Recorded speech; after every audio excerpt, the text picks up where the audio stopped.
Coming up, Valley Forge, a soldier's soldier, and discipline. Welcome to Living Lafayette. By the Lafayette Alliance here in LaGrange, Georgia. I'm Richard Ingram.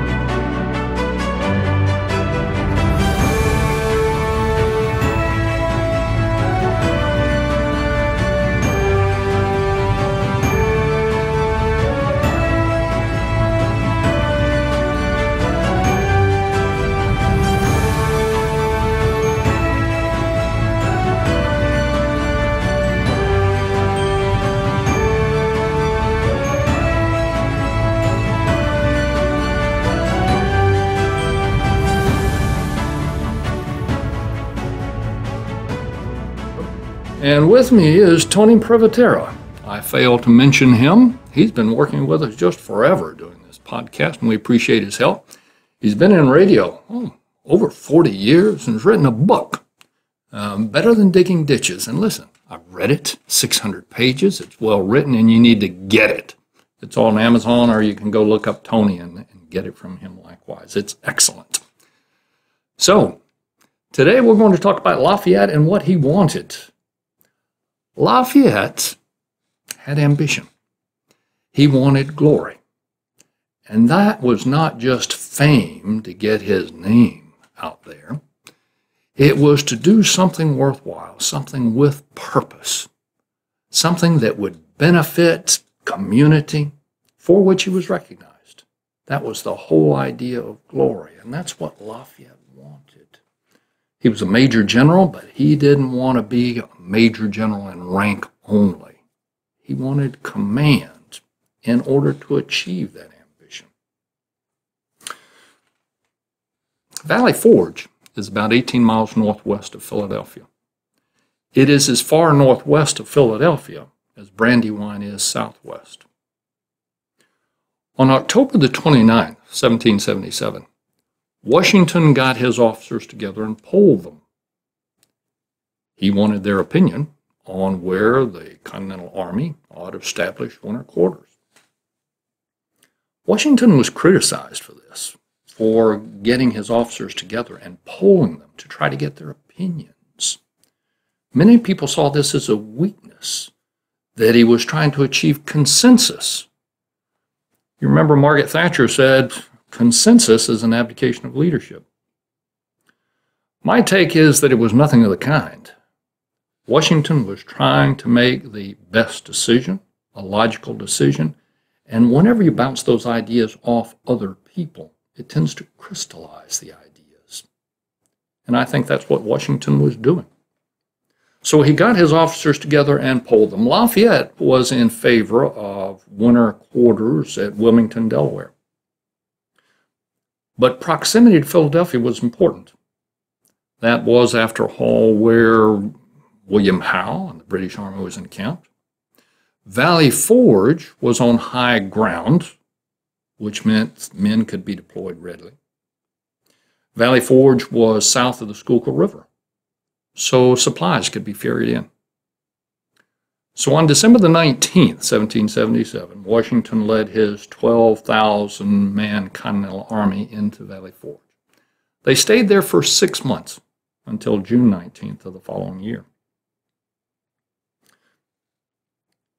Just in case, incidentally, Washington did deploy about 2,000 troops down to Wilmington, Delaware, just to cover that base. John Ward Dunsmore, in 1907, painted the iconic picture of Valley Forge. There is Washington impeccably uniformed, Lafayette at his side, both of them on horseback. Washington is speaking to a sentry, and in the background there are men warming themselves by the fire, snow on the ground. One of those makeshift huts back in the background. Lafayette referred to those makeshift huts as shanties, and he said the living conditions were deplorable. DeKalb said that the men didn't have shoes, they didn't have hats. DeKalb said those men, good men, to be treated so shabbily, DeKalb said.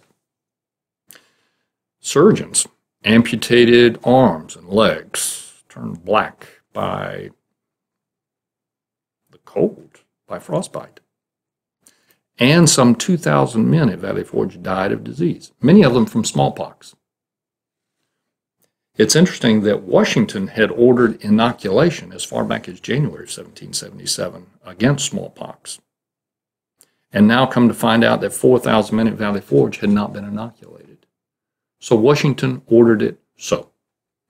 This was the first large-scale mass inoculation, vaccination, in state-sponsored in history. And you remember, inoculation was still contentious. Physicians, the science hadn't been worked out. So physicians pretty much said, you're on your own. The clergy said it was meddling. But Washington had thought it through and decided it was the best thing to do. And he ordered it done. Lafayette, you recall, had been inoculated on his own initiative some 2 years before in 1775 at Shiloh. So Lafayette was immune. Lafayette was a soldier. Even though he was a major general, and he could have done otherwise, he was not ostentatious at table. He was learning the value of symbol, that his behavior carried a greater message, and that soldiers, those under his command, they took note of it.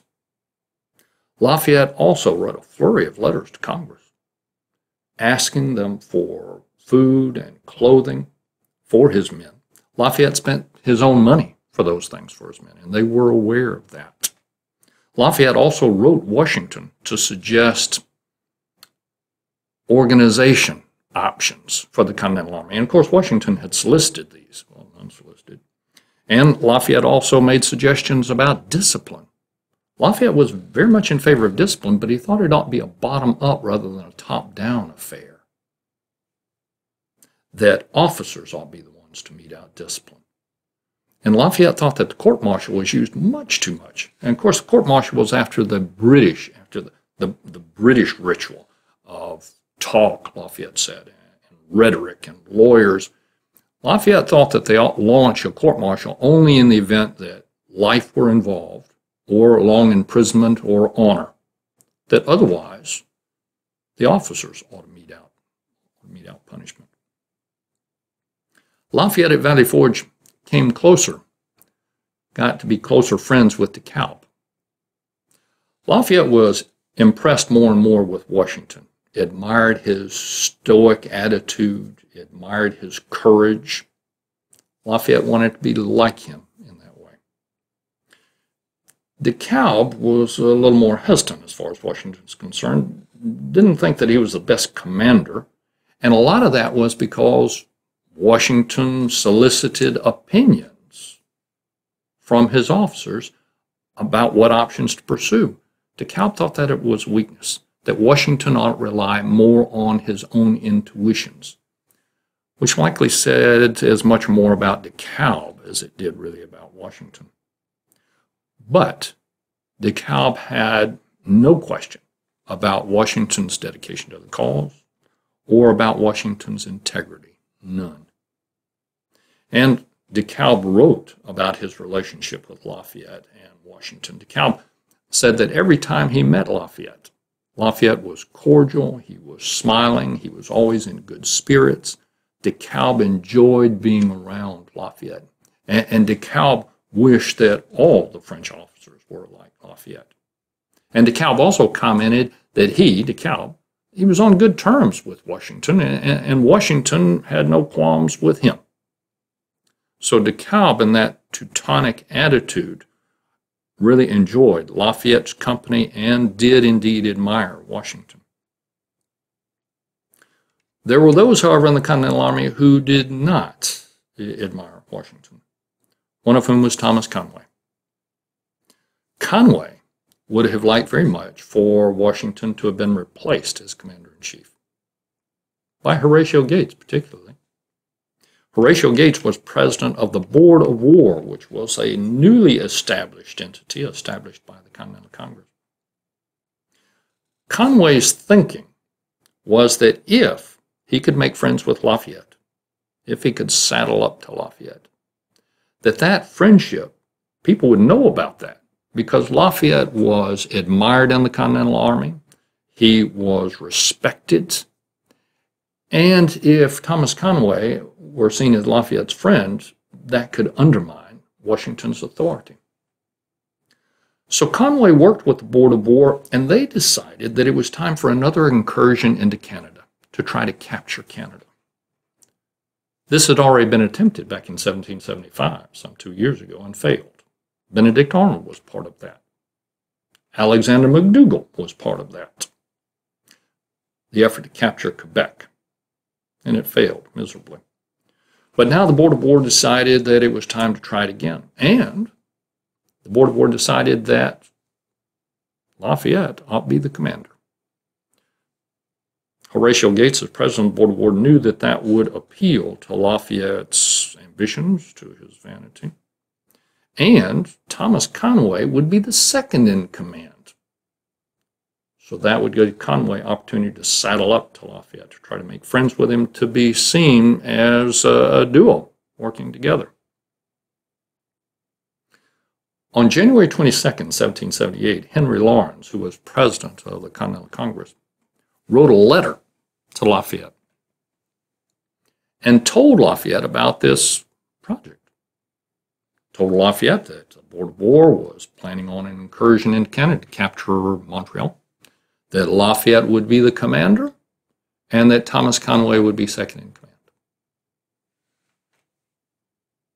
This is what Lafayette had been looking for. He wanted a command. He wanted to lead. He didn't want to be a wallflower. He didn't want to be a milquetoast. This is what he wanted. But then he began to think about it. Now he was suspicious. I mean, first of all, why had this not come through channels? Why had it not come by way of Washington and headquarters? And second, more importantly than that, what was Thomas Conway doing as the second in command? The more Lafayette thought about it, as much as he wanted the command, he was thrilled to get it. He wanted it. But he could not abide what it implied having Thomas Conway as second in command. Lafayette decided he would refuse it. He would refuse this command unless Thomas Conway was replaced, either with Alexander McDougall, or if his health wouldn't permit, then with DeKalb. Alexander McDougall, incidentally, was Scottish. He was from the Isle of Islay and the Hebrides. He was part of the New York Sons of Liberty. Washington said he was a pillar of the Revolution, and McDougall was a close friend to Alexander Hamilton. So Lafayette thought he would be a good second in command, and if he could not, well, then DeKalb. And Lafayette thought this was non-negotiable, that he would not take the command unless this stipulation were met.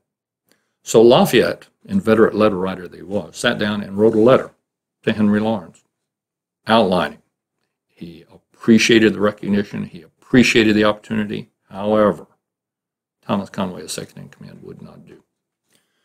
Before Lafayette fired that letter off, he showed it to Gouverneur Morris. Gouverneur Morris, who was articulate and very bright, Gouverneur Morris was there at Valley Forge with a congressional committee, and Morris reviewed Lafayette's letter and was very impressed. Lafayette's logic and his judgment, and Morris wrote Henry Lawrence back to tell him that. Lafayette also showed the letter to his good friend John Lawrence. This was Henry's son. John Lawrence was a lieutenant colonel and was aide-de-camp to Washington. John Lawrence didn't see the point in this project to go capture a vast ice space. I mean, why? However, that aside, Lawrence agreed with Lafayette that the second in command needed to be replaced. Thomas Conway was inappropriate. And John wrote his father, Henry, to tell him that as well. Lafayette got a letter officially from the Board of War 2 days later on January 24th.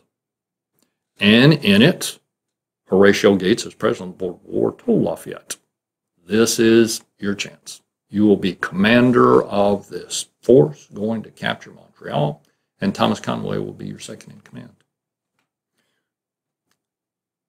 Lafayette decided that he needed to make his case to Henry Lawrence in person, and Henry Lawrence would then take the case to Congress.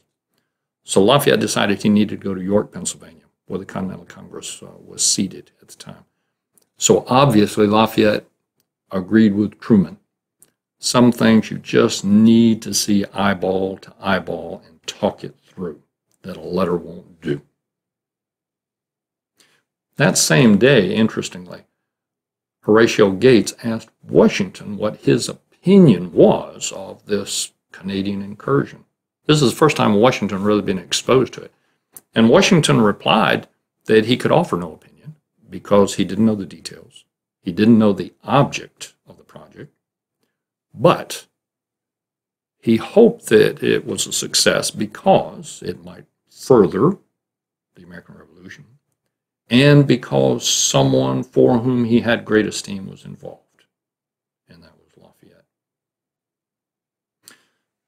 So Lafayette packed things up on the 28th and headed for York. It took him 2 days to get there. It was interesting that Thomas Conway was at York the day before.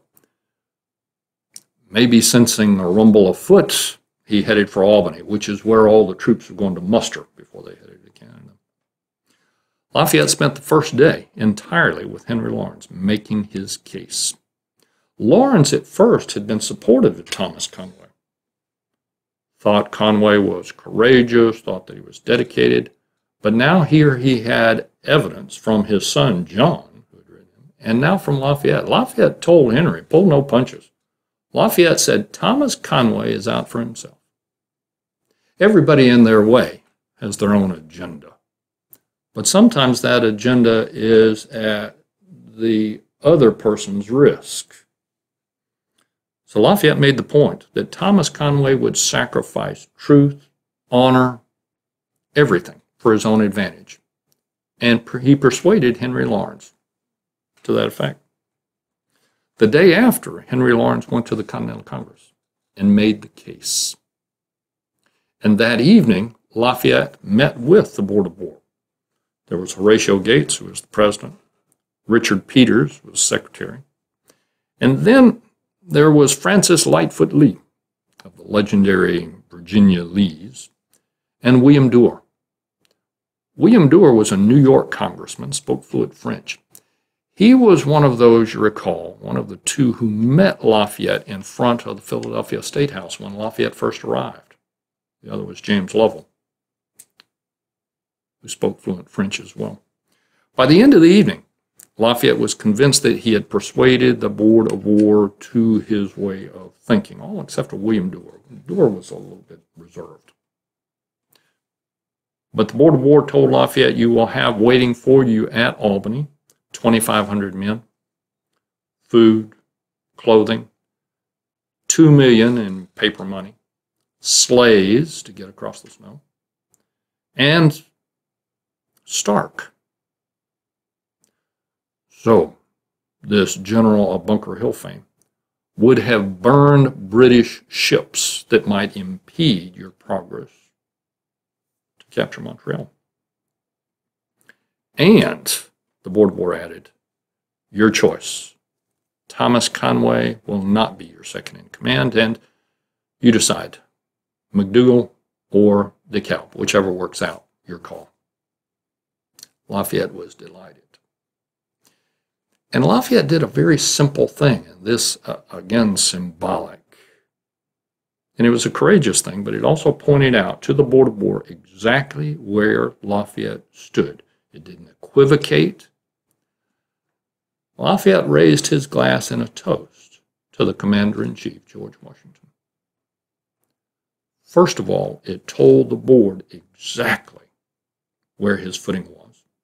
And second, it was a rebuke to all their talk and ill will toward Washington. Lafayette had won his point. On the morning of February 3rd, Lafayette had breakfast with Henry Lawrence and his landlady and a Miss Ketty, Ketty. We don't know much about Miss Ketty except that Lafayette said that she was most becoming. That same day, Lafayette wrote a letter to his wife, Adrienne, telling her about his good fortune, that he was going to be commander of the Army of the North in charge of 3,000 men. And there was a little bit of hyperbole right there. And Lafayette suggested that she say hello to the family and friends. Well, that was euphemism for please let them know of my good fortune. I'm very pleased. Lafayette headed back to Valley Forge and arrived on February 6th and now made preparation to go to Albany, where he was going to take command. This excursion into Canada was premised on three things. Number one, there was an assumption that the Canadians felt they were being oppressed by their English invaders.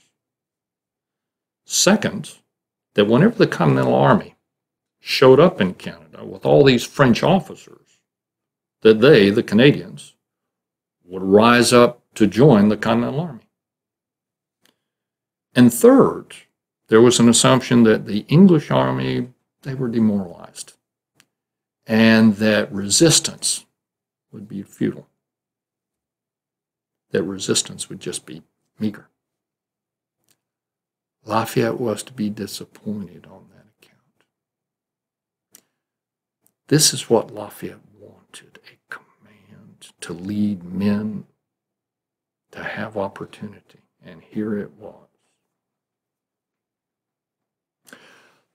Let me remind you that we do have a website, LafayetteLagrange.org, and I encourage you to go there. There are essays and there are plays in there. There's also a shop. So if you go and tab on shop and join up the Lafayette Alliance, we can use your help. And there are also texts and books there, and one of which is John Bessica's Trail Tales. So John Bessica was in the investment business, now retired, and he's written a series of 100 stories, little anecdotes about Lafayette on the farewell tour. And it is a well-written book. There are 100 tales in it, 400 pages, and they're in color. And you need to get you a copy of it. It is worthwhile.